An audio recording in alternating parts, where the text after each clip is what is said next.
What's up, everybody? It's Tiffany Gaines, host of the Secrets Podcast. What is your dominant thinking? Does your dominant thinking interfere with goals, aspirations, realizations that you have for yourself? When you think about dominant thinking, what the hell are you talking about, Tiffany? I'm glad you asked. So, dominant thinking, I'm left handed for the most part. I do write predominantly with my right hand, but that's a whole nother story, right? I'll tell you, some kids picked on me when I was about 4 or 5. I went home one weekend and said, I'm not going to be left handed because the kids are making fun of me. And so I want to write with my right hand. So I sat a whole weekend at the kitchen table and wrote with my right hand. Came back to school and it was magic. I had changed my destiny. Now I too was right handed, but I still eat, do everything else with my left hand. Drive, reach for things. It's my strongest hand. Whatever. But I said all that to say my dominant hand kind of controls how I move. Whenever I get ready to drive, I am leaning and driving with my left hand. Whenever I cook, I am lifting, stirring, cutting with my left hand. So we don't think about we have a dominant thinking in our minds. We know we have a dominant personality with regard to some things, but how does our dominant thinking really control how things are happening for us? For example, you get an opportunity to move across the country, kind of like I did. What's your dominant thinking? Are you going to be like, hey, this is an awesome opportunity. I've always wanted to live elsewhere. Or are you going to say, well, man, that's so far from my family. That's so far from my friends. I don't want to be out there by myself. What's your dominant thinking? You see how that decision or how you think or analyze the situation can affect what you do and what you don't do, right? Dominant thinking. We don't realize how our dominant thinking may kill or drill a hole in our dreams, right? I've been all over this Deion Sanders story, college football. Deion Sanders' dominant thinking is he is overly positive. He doesn't believe in defeat. He doesn't believe in failure. Anything that he touches, he believes will succeed, right? That's his dominant thinking. It is odd for him to think and be another way.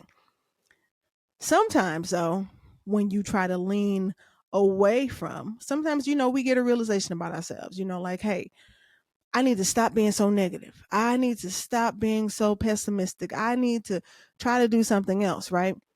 And then we try to lean into something else. We start to pick things up with our non dominant hand.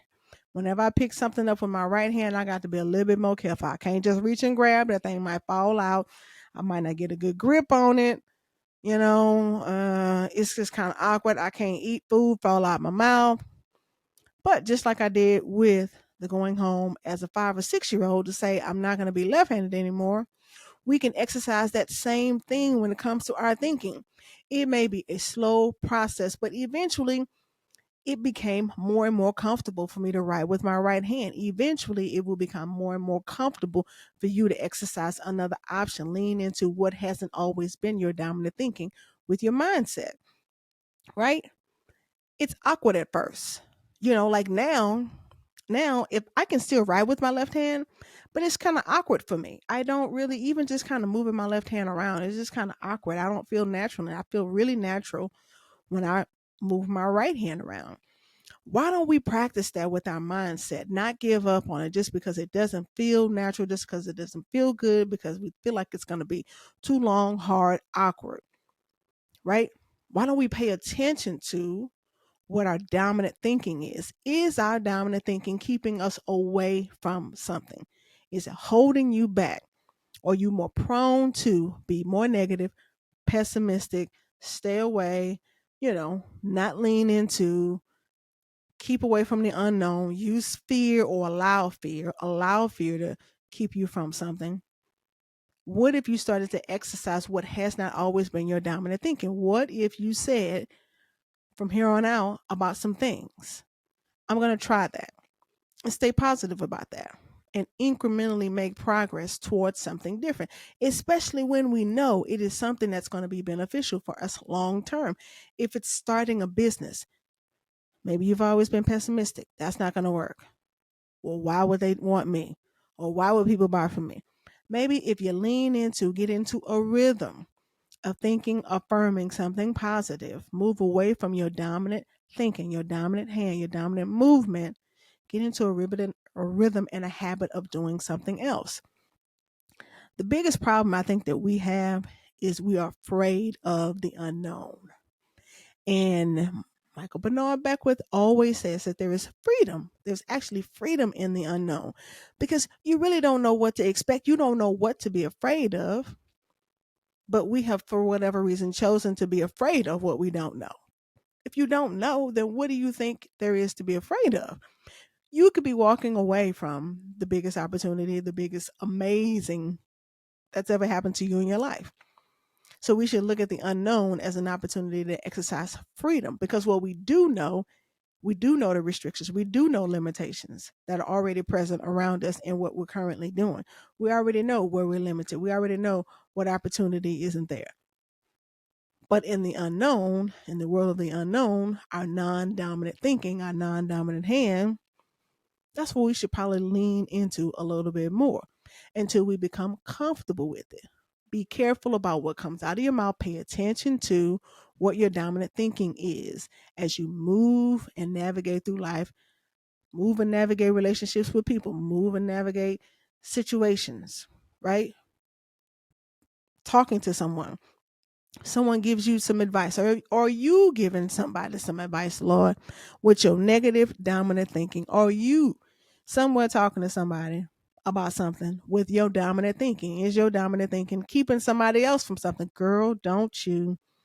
Girl, well, when I had, you know, putting our own fears and doubts and limitations into somebody else's business, into somebody else's aspirations or dreams. You know, we don't even think about how our dominant thinking affects other people. Are we limiting our children, right? Are you limiting your spouse by saying, you know, that doesn't seem safe or that isn't, you know, anything? Be more positive, more affirming life choices. But as it pertains to just ourselves, if we sort of practice, get into a rhythm, get into a habit of being more affirming in positivity and pay attention to what your dominant thinking is. A lot of times, even people around us, like I I have a variety of friends, but I'm a pretty chilled person. I'm a homebody. I really don't like to get out a lot unless it's with my wife. And I love watching sports. That's kind of my dominant personality. I'm not a big drinker. I'm kind of lame. Um, and so when I come across people who do like to party, so every now and then somebody want to have a party, they want to go out. It's not my dominant personality. And so then I call that I have to go out with my right hand. I have to go right with my right hand. I mean, I'm sorry.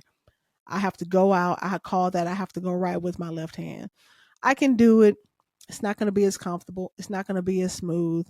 But sometimes your dominant personality comes up against the things that are not so dominant in your life. Sometimes you have to deal with it for a little while. Sometimes there are people in relationships. Sometimes our dominant personality is trying to carry us up here, right? And you may be with someone, or you may be in a friendship, or you may be in a relationship with someone, and their dominant thinking clashes with yours. Their dominant existence clashes with yours. You may be an overly positive, optimistic person, and you are trying to be in a relationship with somebody whose dominant personality is the exact opposite.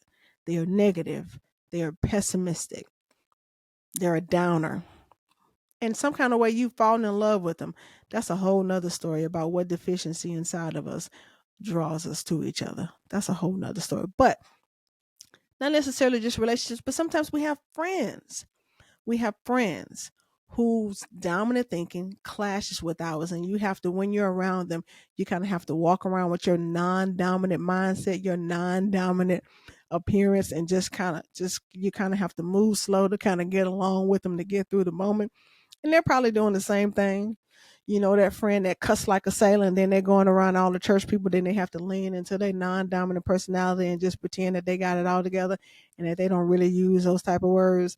And as soon as they get home and they take off the girdle that's been compromising their personality for the last 3 hours, and they kind of go back into whatever it was that their dominant personality is. I just thought it was interesting to think about what may be your dominant personality. Is there somebody in your life that's clashing with your dominant personality?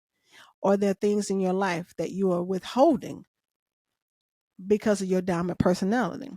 Are there things in your life that you're missing out on because of what's been your dominant personality? Not being willing to take chances, living a place of freedom, not being afraid of the unknown. Dominant personalities can be a great thing, but they can be a compromising thing. But I thought it would be an interesting thought process to see where yours is. Are you being benefited by your dominant personality, or are you being limited by your dominant personality? Figure out what that place is. Figure out what you can do to make amends, to change, enhance, improve, right? Most importantly, I do believe in the old saying, birds of a feather flock together. If you are trying to ascend to a particular place and your dominant personality is soaring, you are doing all the right things, you are praying, you are manifesting, you are affirming positivity, you are always exuding love, and here you come with these road dogs of yours who are the exact opposite. And every time you get to a place where you are ready to boom, pop through the roof, you ever wonder why you may come leaning back down or being pulled back down? Maybe it's somebody else's dominant personality that is clashing with yours. And you are trying to you're trying to lean into something that's not comfortable for you. Maybe because you're afraid to move, maybe against it, maybe you're afraid, what you think you could be losing in that situation or that relationship. But I just think it's interesting. So many times, I know me, I have I have had friends who have had polar opposite dominant personalities, and eventually I just got to the point where it's like, this is too much for me. I can't be me and be around them. And not necessarily stop talking to them, but I just put a healthy bit of distance in between us so that I can be me and so that they can be them. Because I certainly don't want to restrict whatever somebody has chosen their dominant personality to be, or what they may not realize is their dominant personality. But, you know, I just thought that was an interesting thought process. I was kind of wowed by that realization, because we all have dominant personalities, and then we all have a part of a side of ourselves what's not really dominant, but we just kind of have, like your work personality.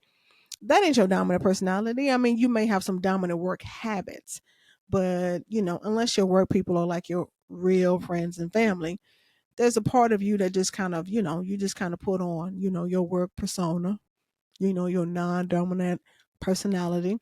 We don't really want to let people in our panty drawer, at work. And so even then, sometimes your dominant personality at work may clash with somebody else's dominant personality, right? And so I'm of the mindset that we should be comfortable wherever we are, wherever you are. Hopefully your lane is to be comfortable in and dominant in something that is going to benefit you, help you present your best self. But at the same time, be aware of people who may have a clashing existence in your life. If your dominant personality clashes with theirs, are you going to allow it to take you to a different place? So I think we should think more about that. What is our dominant personality? Are we paying attention to the nitty gritty details of our dominant personality and how it may not be benefiting us and how it may not be helping us present our excellence, present our best self? What are you more prone to do in certain situations? What are you more prone to think in certain situations? Are those tendencies keeping you from something? Right? Dominant personality, dominant hand. So, yeah, that's what I got today. Seekers Podcast. I'm excited about that. Aren't y'all excited about that? I thought that was pretty good. What's your dominant personality? You know? Anyway, Tiffany Gaines, host of the Seekers Podcast. Listen, I need y'all to come on with these likes and subscribes. I love the comments. Maybe I need to give out some banners or something like that. I need to see what I got in my collection plate, my petty cash fund. Maybe I'll do a banner giveaway, for my next subscriber. I don't want to put that out there just yet. I got to check my petty cash. Tiffany Gaines, host of the Seekers Podcast. Like and subscribe. I will see you at my next video drop. Peace.